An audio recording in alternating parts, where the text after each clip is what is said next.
Hello, I'm your host, Peter Komendowski, and welcome to Surviving Bad, where we explore stories of survival, hope, and inspiration. Today, we're inviting Iowans to speak out to save our children.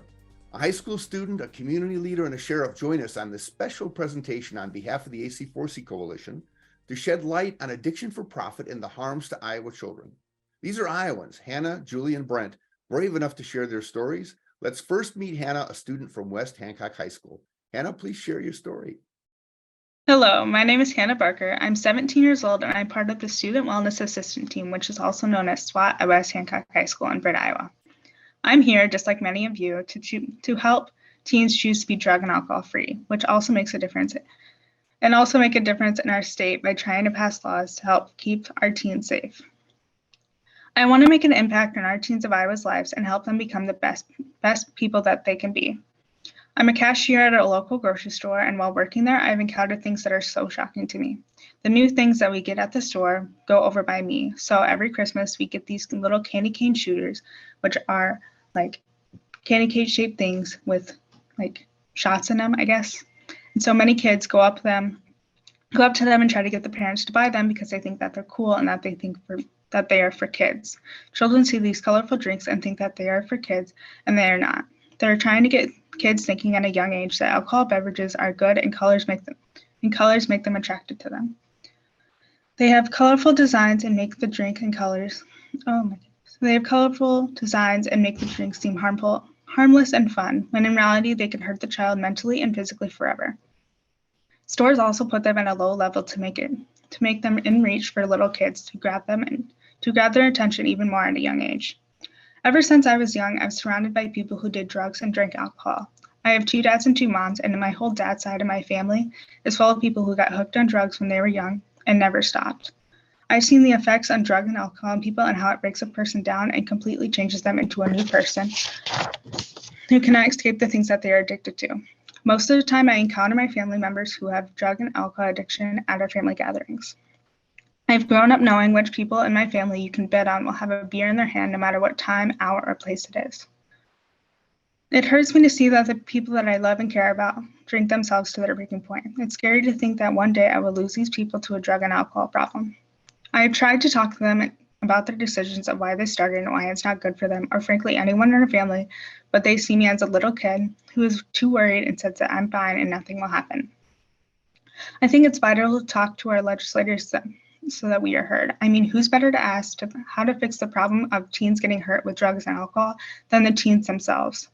Seeing people get hurt and change because of their drugs and alcohol has pushed me to become drug and alcohol free. I want to help people with their addictions and give the facts out to people so they make the best decisions. I have learned that I want a job to help people with their addictions, and I want to help people make the change so that they are they feel better about themselves. Because it's true. They are drug and alcohol free and not dependent on the things that they have been addicted to. I want to help people get over their addiction and live a life with more happiness. I want to be the change, starting from my hometown, spreading out to Iowa. Thank you very much, Hannah. Yeah. Look, I know it's really difficult because we know that the majority of children aren't abusing alcohol or drugs, especially in your age group. But the ones that are really loud about it. I mean, it's in the social media. It's as if it's some kind of a flag people wave, and we don't see a lot of young leadership sort of about substance use prevention. And you're special in that way that you're stepping out. Why is it so hard for a lot of other kids to speak out? I think it's more like since COVID, we had that mental health wave, and I think now with COVID, people are like having mental health and they don't know how to more cope with their mental health. So they go and turn to drugs and alcohol. So you think it's just self-medication? Yeah.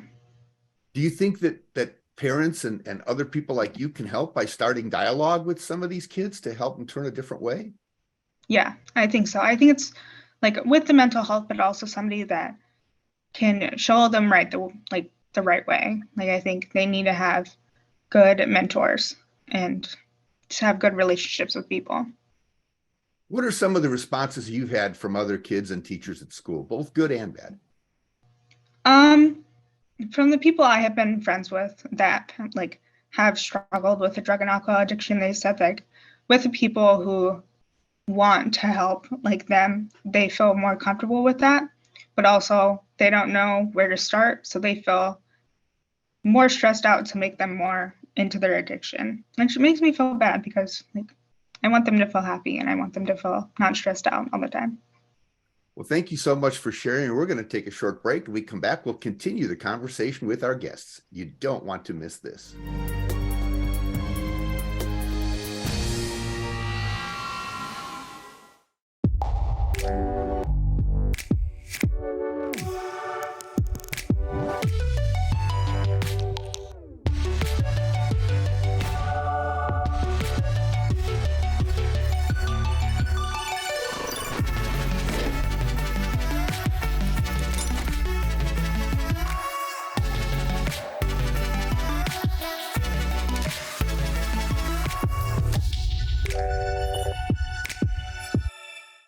The fact is, we use the internet for almost everything we do.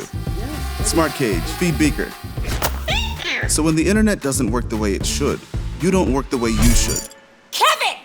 That's why more homes and businesses rely on Mediacom. Our fiber-powered network delivers 99.99% reliability. And with 650,000 miles of fiber, we have more paths of connection and more ways to avoid outages.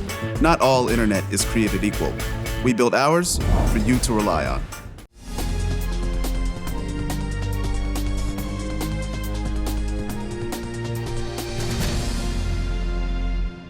Welcome back to Surviving Bad. We're talking with Iowans that have a story to share. They care enough to put their stories and hearts on the line.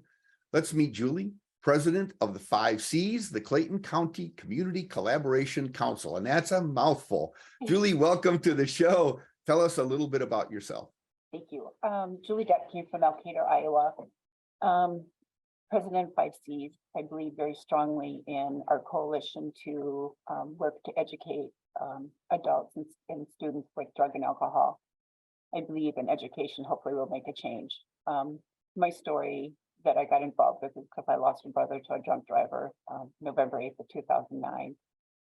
It was probably one of the most devastating things I can ever think of.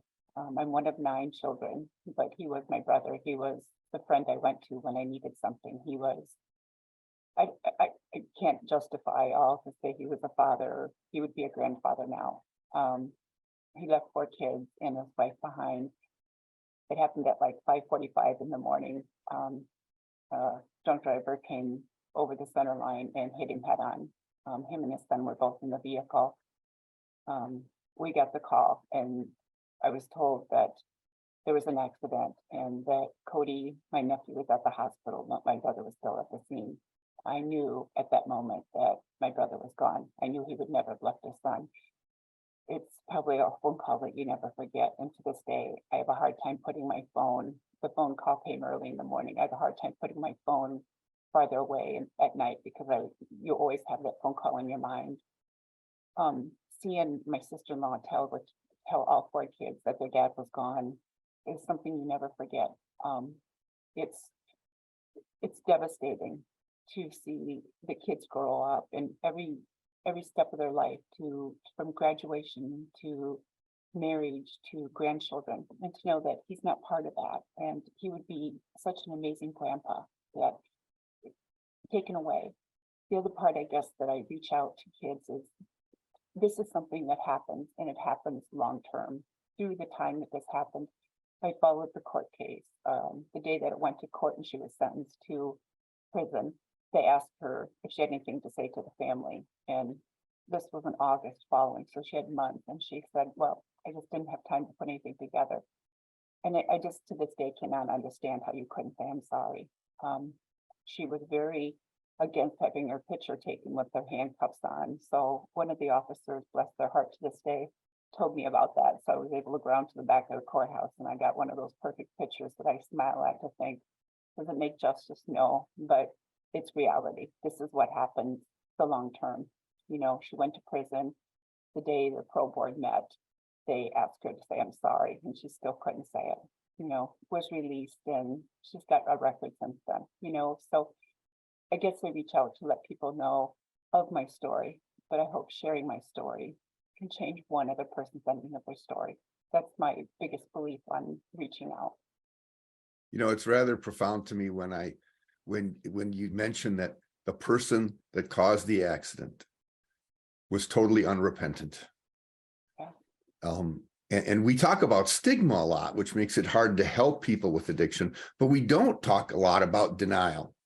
And, you know, whether it's the kids in the school with Hannah that are denying that there are any bad parts about something they like to do and they're really married to it, or the drunk driver, impaired driver that just doesn't even feel at all responsible for not getting behind the wheel of a car. It sounds like that's like one of the most powerful things that still resonates with you, that this is like the cycle hasn't finished for grieving to start. I agree. And I also am concerned because never saying I'm sorry or having that.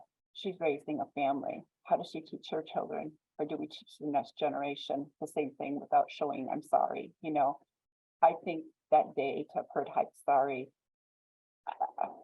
I don't know. I mean, you forgive, but you don't forget.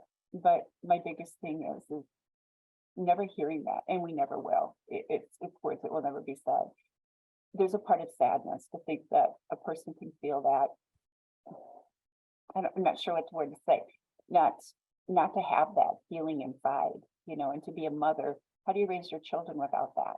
I mean, I think that's an important part of growing up and raising a family.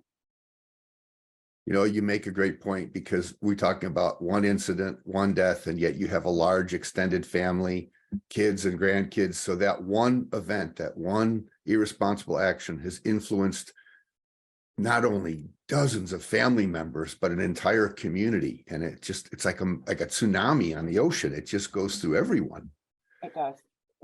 And in my world, I'm an insurance agent. So, you know, that every time you get a phone call of an accident, my first thought is if everybody's okay. You know, it's something that it never goes away because of even what I do every day.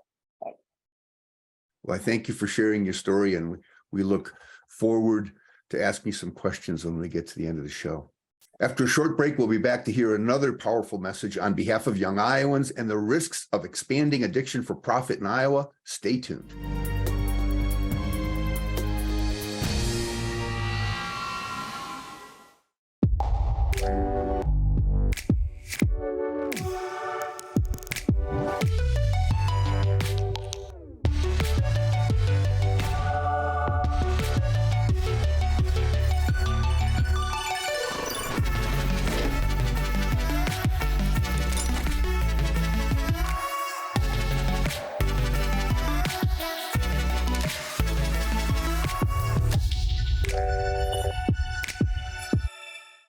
The fact is, we use the internet for almost everything we do. Smart cage, feed beaker. So when the internet doesn't work the way it should, you don't work the way you should. Kevin! That's why more homes and businesses rely on Mediacom. Our fiber-powered network delivers 99.99% reliability. And with 650,000 miles of fiber, we have more paths of connection and more ways to avoid outages. Not all internet is created equal. We build ours for you to rely on.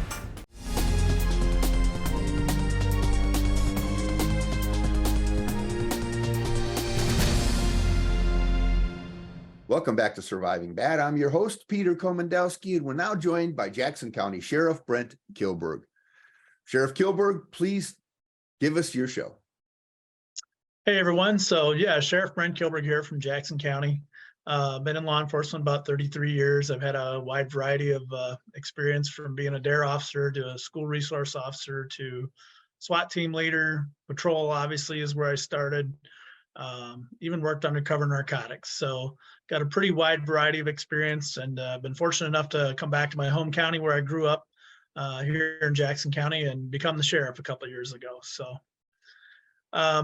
my part on this, I guess I wanted to talk to everyone a little bit about marijuana, that it's a mind-altering drug with, you know, addictive properties, and it hurts families and people in our community.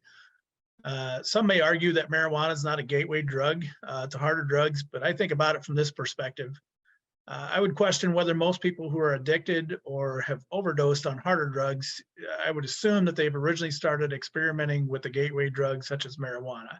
I think it's unlikely that they skipped past marijuana and went straight to harder drugs initially. It seems to be that's kind of a gradual step in that direction. Eventually marijuana wasn't enough and they used harder drugs to chase that high. And eventually they've chased the next high for too long, and their cognitive ability is diminished, and they aren't as productive of a member of society as they should be, or worse yet, they either overdose or die from their addiction. Studies indicate that early exposure to cannabis can alter the brain's response to dopamine, and that's a chemical that helps drive substance use disorder. It can also make the brain respond more strongly to other drugs. People who use it frequently may develop a dependence, especially if they start young. And there's a profound effect on our adolescents or young adults between that and the use and brain health. The lack of brain health certainly leads to other medical, emotional, social, societal issues that include further illegal drug use. And we see it every day in our community and in our jails, and it's all around us. The second point I'd like to talk about is like when some of the states like Colorado legalized marijuana, all it did was strengthen the illegal profitability and the stronghold on the American society. It normalized it to the point that illegal grow operations could exist in plain sight after that. Unregulated homegrown operations were allowed for medicinal and recreational purposes. So illegal home cultivation just boomed, and the state became a magnet for international black market activity almost overnight. By legalizing marijuana, it also strengthened the already existing manufacturing and distribution network for criminal organizations like the Mexican cartel. Criminal organizations like the cartel, they don't just get out of lucrative businesses like marijuana just because it got legalized. They transition from growing their own marijuana to strong arming and blackmailing the businesses that are trying to be legal and legitimate. And now their underground operation looks completely legitimate on the surface. The cartel don't have to follow fair business practices. They offer the legitimate businesses a deal they can't refuse, and the businesses trying to be legitimate become slaves to the underground. How can they compete? You can't comply with all the governmental regulations and requirements and compete financially with the illegal businesses that don't have those expenses. And let's face it, you can't defend yourself. Turning the cartel down usually ends poorly, if you know what I mean. After marijuana became legalized, the Mexican cartel focused their efforts on the meth, and we have such a huge influx in this country from that now. They already had the manufacturing and distribution network. They just had to switch their products. And the cartel's meth is so pure, potent, and cheap that we don't even see clandestine labs locally anymore here in the Midwest, as there isn't any point to it. And the last point I'd like to make is marijuana doesn't discriminate either. It even finds its way into the families of law enforcement officers' lives. It becomes so prevalent and accessible among our youth that it's very difficult to prevent it from creeping into anyone's family. Law enforcement people may think, well, those guys, they don't have any problems or issues. Well, behind closed doors, we in law enforcement field, we're also dealing with our own families and our own lives outside of work. And we have those same issues and challenges and stress as well. Teenagers are known to rebel against their parents, and what better way for them to hurt those who are opposed to drug use than to partake in that very thing that hurts them the most. Legalizing marijuana has caused a very confusing message among our youth and has put parents and law enforcement in a very tough spot. Law enforcement officers see firsthand the dysfunction, decay, and dismantling of society caused by that marijuana use. It becomes a huge burden on taxpayers through the depletion of resources ranging from mental health to homelessness. So anyone that says marijuana is just a gateway drug, I would challenge them to think about it from another perspective. Thank you, Brent. Appreciate that. One of the things that we've been hearing for years is that our jails and prisons become holding tanks for people with mental health issues, and that the largest intervention for dangerous drug use and high-risk behavior, alcohol abuse, is public safety, police officers that actually arrest people and have to go to scenes like what happened to Julie's brother, where there's a fatality. We're hearing that marijuana is making it even more stressful for both policing because of the vagueness of the laws and the people's misinterpretation of its health risks, and the fact that there's not as much effort to want to prosecute people because there's really no room in jail for people dealing with addiction. That's got to be a terrible problem for public safety. Yeah, and that is the problem with, that's what I talked about with the normalizing of it. Everybody wants to act like, oh, it's just marijuana. It's okay. It doesn't hurt anything. It's, and then there's the argument that, oh, it actually has medicinal purposes. And it may have medicinal purposes for certain diseases and for certain things, but it's not a broad paintbrush that's okay for everything and everyone. And again, it just leads to other issues. My chief deputy here in my department is he's from Colorado. He came back here, and my wife travels quite a bit with her work, and they say that it's done well in Colorado, and there's the other side of it that say no, it's absolutely done a bad thing in Colorado, and they have a lot more homeless people and mental health issues, and people on welfare that need resources and stuff like that. Thank you so much for sharing. We're going to take a short break, and then we're going to ask all of our guests to share some final comments, insights, and inspiration. Stay tuned. You don't want to miss this.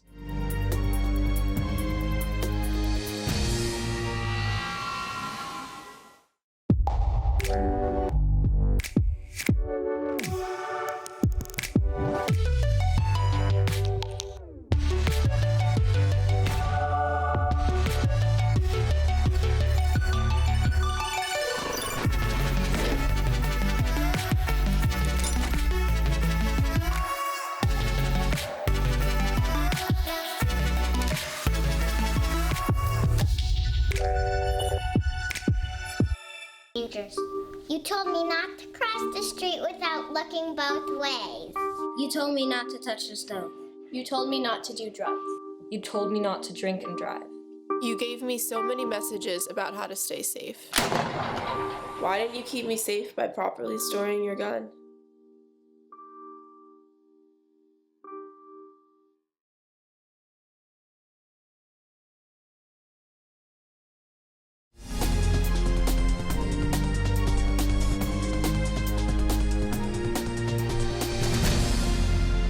Welcome back. Today on Surviving Bad, we were talking with Iowans Hannah, Julie, and Brent that care enough to put their stories and hearts on the line that we can all understand the importance of keeping our children safe. Let's see what insights, advice, and inspiration our guests have to share. Let's start with Hannah. Hi. So I think that we need to really talk with our legislators, especially people that are teens like me, because we're the ones that are getting hurt. And that's what we're trying to focus on. We're trying to save us. So I think that we need to have teens in our minds, think of things that we need to talk about with our legislators. Thank you, Hannah. And Julie. I think that out of this, I would like people to share my story. I know that it's been years since my brother's gone, but I keep thinking if we share the story just once. Out of the SOTA group, I was told a coalition in one of our local schools that when it comes from somebody who can share their story, it means a lot more. So I challenge and I hope everybody takes my story and shares it with the next so we can change the ending to somebody else's story. And Julie, I do thank you for saying that because I do have the opportunity to meet with a lot of people that have faced tragedies like yours, and only a small percentage are really brave enough to go out and tell their story. Many, many grieve in silence and in the darkness of that silence. So I appreciate what you're doing and praise you for that, and Hannah as well. Sheriff? Well, Pete, I agree with Hannah and Julie both. And, I would also challenge the community to communicate with their legislators. I'm on the Sheriff's Association Legislative Committee, and I think Governor Kim Reynolds has done a great job so far with kind of holding the line by not legalizing marijuana. And I think the community needs to make that a priority to their legislators to continue to do that because I think it's just so beneficial to the state. And again, I talked about it earlier. When you don't do that, it makes it so much tougher to be a good parent, and it just sends a confusing message out to our youth who's in, Hannah's situation. It's just hard to decide, what's right, and I think that solidifies that when we make that a priority with our government and our legislators. Thank you very much. Well, I'll come back to you with another question, but I want to come back to you again, Hannah. Hannah, do you think that our legislators should be required to reach out and meet with high school kids and talk about their concerns and actually bring those concerns and reports back to the table in Des Moines? I think that's a good decision, because with schools, how our education system is going, I think that high school students do not have the voice that I would like them to have, because we could always think what we see, but a lot of adults see us as just little kids still. And it's we're about to be in college. We're about to go on our own. We should be heard. And I think that would be a great thing for our country, or even our country, our state, and everything. And I think it will make a lot better, even just hearing our voices and what we think. Thank you. Julie, you shared your story, and I pointed out that most people don't. But speaking to those people that have stories to share but are afraid or don't know how to do it, what would you tell them to help motivate them to go out there and share their stories too? I think part of grieving is sharing the story. We're never alone in these stories. I think through 5Cs and One Day on the Hill, I had heard an officer talk about losing his wife, and that day he broke down. He said to me later, I shouldn't have did it. I went over and talked to him. And I'm like, no, you should. Just because you broke down in tears doesn't mean that we shouldn't share, because that part never goes away. As we're doing this today, I have to hold back the tears. We need to share the story. They're real. They happen every day. And it just doesn't affect that day. It affects for lifelong. It's so important to get it out there, to talk to all ages, and to never be afraid to talk. Thank you very much. And to close it out, Sheriff, a question for you. To parents watching the show, what advice would you give them? We've got a half a minute. Just, communicate and spend as much time with your kids as you can when you have those opportunities. It only lasts for a short time. I asked one of the senators one day what he thought the biggest priority in the country was, and his comment was he thought it was the breakdown of the family structure. And I would have to agree with that. It's just, usually both spouses work today, and it's tough to manage a home and spend that quality time with your kids. And so take advantage of that when you can, and hopefully it sinks in, and you can get your kids on the right path, and that lasts for the rest of their lives. Thank you all for sharing, and those great points about building family, building community, and getting a voice for young Iowans in our legislature. And thank you all for watching today. Check out our website, healthyiowa.org, and keep your eye on MediaCom MC22 for our next episode of Surviving Bad, where we explore stories of survival, hope, and inspiration. On MediaCom MC22, your local programming leader.